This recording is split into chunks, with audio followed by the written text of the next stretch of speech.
Farij, salam sejahtera dan salam sehati sejiwa. Perbadanan Pinjaman Sabah SCC berjaya membayar dividen berjumlah 16.2 juta ringgit dan faedah pinjaman 1 juta ringgit kepada kerajaan negeri. Ketua Pegawai Eksekutif SCC, Dato' Vincent Pung menyerahkan replika cek dividen dan faedah tersebut kepada Setiausaha Tetap Kementerian Kewangan, Datuk Pangeran Hassanal Dato' Haji Pangeran Muhammad Tahir dengan disaksikan Ketua Menteri Datuk Seri Panglima Musa Haji Aman di Sri Gaya, Kota Kinabalu. Ketika ditemui RTM selepas majlis penyerahan tersebut, Dato' Vincent menyatakan SCC sebagai sebuah syarikat berkaitan kerajaan GLC terus meningkatkan usaha untuk mencatat keuntungan sekaligus membawa pembangunan di negeri ini. We have actually ventured out and hybrid ourselves from a normal government statutory body to become an organisation that's able to,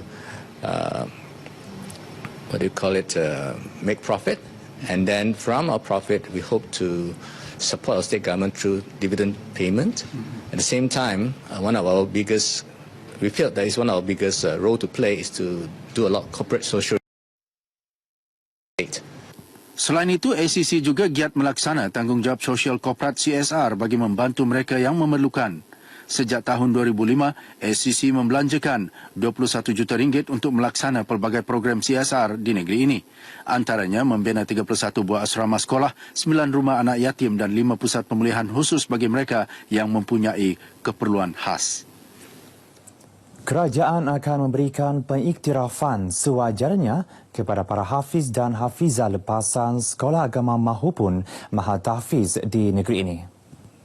Ketua-ketua Jabatan Negeri dan Persekutuan. Pengiktirafan itu termasuklah mempertimbangkan peluang kerjaya dan melanjutkan pengajian ke peringkat lebih tinggi serta insentif lain bagi menyuntik semangat mereka. Ketua Menteri Datuk Seri Panglima Musa Haji Aman berkata, kerajaan juga sentiasa memperkasa tahfiz Al-Quran di negeri ini agar setanding dengan negeri-negeri lain, terutama dari segi tahap bidang pengajian dan kemudahan prasarana. Turut diperkasa sistem pendidikan Islam di Sekolah Agama Islam Negeri dan Sekolah Menengah Agama Islam Negeri serta Mahat Tahfiz wal Qiraat yang telah lama wujud sejak tahun 90-an lagi. Datuk Musa berucap ketika merasmikan bicara Ramadan sempena Nuzul Al-Quran 1437 Hijrah di Wisma Muiz, Kota Kinabalu. Teks ucapannya dibacakan pembantu menteri kepada Ketua Menteri, Datuk Haji Muhammad Arifin Haji Muhammad Arif. Turut diadakan pada majlis ini ceramah bertajuk Ijaz Al-Quran dari Sudut Sains yang disampaikan Ketua Pengarah Institut Kefahaman Islam Malaysia, Profesor Datuk Dr. Azizan Baharudin dan bacaan Al-Quran oleh Johan Tilawah Al-Quran Peringkat Antarabangsa, Ustaz Wan Ainuddin Helmi Abdullah. Kementerian Pembangunan Wanita, Keluarga dan Masyarakat KPWKM akan mempertimbangkan cadangan prosedur operasi standard SOP baharu bagi urusan penyerahan bantuan keuangan kepada warga emas, khususnya mereka yang menghadapi masalah pengangkutan awam dan jauh di pedalaman. Timbalan Menterinya Datuk Haji Azizah Muhammad Dun bagaimanapun berkata SOP penyerahan bantuan kewangan terus kepada warga emas itu akan dikaji selanjutnya dengan menumpukan kes-kes tertentu yang benar-benar layak. SOP itu juga dapat memastikan golongan berkenaan tidak terbeban untuk berurusan di bank bagi tujuan pengeluaran wang bantuan. Bantuan yang kita antar ini bukan sedikit. Sebulan beratus-ratus ribu. Jadi dia bukan satu jumlah yang sedikit. Dia membahayakan daripada segi security kecamatannya itu. Sebab itu kita melalui bank. Tapi kalau perlu kita boleh menimbangkan untuk kes-kes tertentu yang terlalu jauh, yang terpencil. Datuk Azizah yang juga ahli Parlimen Beaufort ditemui pemberita selepas menghadiri majlis Iyah Ramadan di Masjid Nur Ehsan, Kampung Tempurung, Kuala Penyu. Beliau turut mengingatkan agar pembaharuan skim bantuan kewangan kepada warga emas itu tidak dilakukan pada saat-saat akhir atau selepas tamat tempoh untuk mengelak sebarang kelewatan dan keciciran bantuan. Pengemaskinian ini boleh dipastikan menerusi kerjasama waris dan penjaga.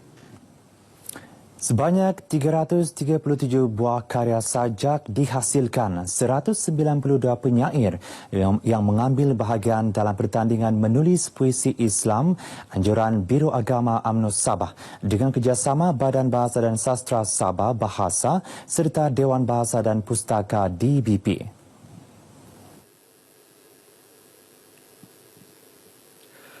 Bercakap dalam sidang media mengenai pertandingan itu di Ibu Negeri, Pembantu Menteri kepada Ketua Menteri Datuk Muhammad Arifin, Haji Muhammad Arif berkata, pertandingan julung kali itu mendapat penyertaan menggalakkan daripada penyair dalam dan luar negara termasuk Jordan, China dan England.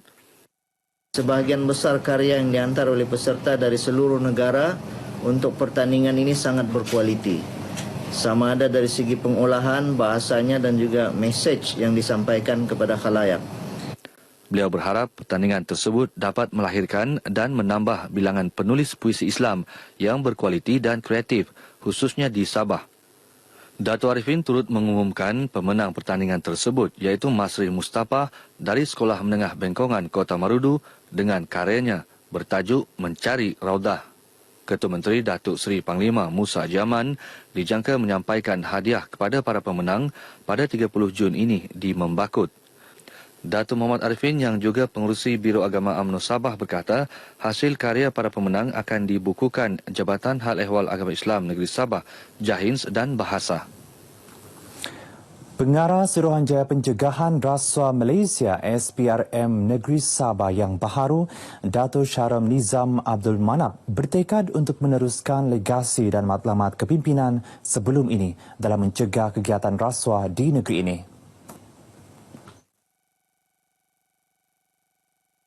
Datuk Syahrum yang memulakan tugasnya pada 1 Mac lepas berharap mendapat sokongan dari semua peringkat masyarakat, terutama pucuk pimpinan negeri untuk melaksanakan tanggungjawabnya. Harapan saya mendapat sokongan dari semua pihak lah. Daripada yang atas puncak di Sabah dan juga sampailah rakyat semua membantu kami melaksanakan tugas yang diamanahkan dan dipertanggungjawabkan untuk membenteras rasuah dan penyelewengan. Beliau ditemui media selepas kunjungan hormat terhadap Yang di-Pertua Negeri Tun Dr. Haji Juhar Datuk Haji Mahiruddin di Istana Negeri Kota Kinabalu. Pembinaan Masjid Pekan Menggatal yang masih menunggu kelulusan kerajaan bukan penghalang kepada ahli jawatan kuasa masjid serta masyarakat setempat untuk mengubah suai masjid tersebut mengikut keperluan.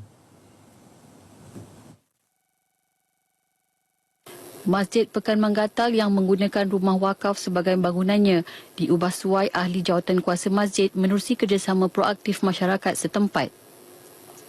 Mayor Bandaraya Kota Kinabalu Datuk Yo Bon Hai berkata inisiatif tersebut wajar dihargai. Saya amat gembira dan saya rasa Masjid Menggatal ini adalah antara satu yang terbaik sebab mereka mampu mendirikan masjid ini atas kerjasama semua masyarakat. Ini satu kejayaan yang besar dan saya sendiri akan berusaha. Tadi pengurusi ada meminta supaya sebuah masjid yang lebih besar didirikan. Saya akan berusaha dan berunding dengan pihak Jahins untuk meneruskan pembinaan masjid yang baru. Datuk Yo yang juga pengurusi Badan Dakwah Bandaraya Kota Kinabalu ditemui pemberita RTM selepas menyampaikan sumbangan Badan Dakwah Bandaraya Kota Kinabalu kepada golongan asnaf dan anak yatim sempena majlis berbuka puasa Badan Dakwah Bandaraya Kota Kinabalu di Masjid Pekan Menggatal. Dalam majlis ini, Badan Dakwah Bandaraya Kota Kinabalu turut menyumbangkan wang tunai RM1,000 serta meluluskan pembinaan sebuah pusat pengumpulan dan pembuangan sampah bagi keperluan masjid. UMNO Kota Marudu akan terus mengimarah ketibaan bulan Ramadan dengan menganjurkan majlis berbuka puasa di seluruh daerah yang mempunyai penduduk minoriti Islam itu.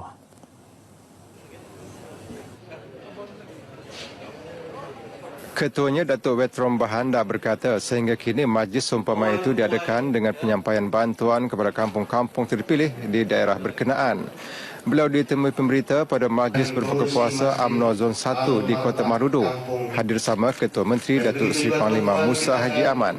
Setiap bulan Ramadan kita memang bahagian rancang untuk mengadakan majlis berbuka puasa dan juga menyampaikan bantuan kepada fakir miskin di setiap masjid-masjid yang kita pilih.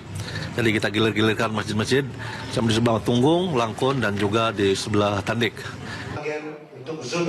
Dalam pada itu, Datuk Petro menyambut baik peruntukan RM200,000 oleh kerajaan negeri untuk menambah baik kemudahan masjid daerah Kota Marudu selain pembinaan surau-surau baharu yang diperlukan umat Islam di daerah tersebut. Sehingga kini sebuah surau baharu sedang dibina di Kampung Pintasan Laut dan dijangka siap pada Ogos tahun ini. Yang di-Pertuan Negeri Tun Dr. Haji Johar Datu Haji Mahiruddin dan isteri Toh Puan Haja Nurlida Tan Sri RM Jasni menghadiri majlis tadarus dan khatam Al-Quran anak-anak tahfiz Madrasah Pendidikan Al-Quran Nurul Farkan Putatan di Istana Negeri Kota Kinabalu. Turut diadakan Majlis Doa Selamat Anak yang di-Pertuan Negeri Al-Hana Surya Tun Haji Johar dan suami Haji Assalam Omar Raisul Datuk Sulaiman. Majlis dimulakan dengan tadarus Al-Quran dan khatam Al-Quran diikuti bacaan doa selamat dipimpin Pegawai Agama Istana Negeri Ustaz Haji Imran Anggun. Dalam majlis sama, Tun Haji Johar dan Toh Puan Haja Nurlida menyampaikan sumbangan kepada anak-anak tahfiz Madrasah Pendidikan Al-Quran Nurul Furqan Putatan sempena Ramadan tahun ini. Hadir sama pengurusi Yayasan Nur Johar Alhamra Tun Johar dan pengurusi tahfiz Madrasah Pendidikan Al-Quran Nurul Furqan Putatan Rila Maidin. Seterusnya, kita ikuti peristiwa yang berlaku di Sabah dalam diari hari ini.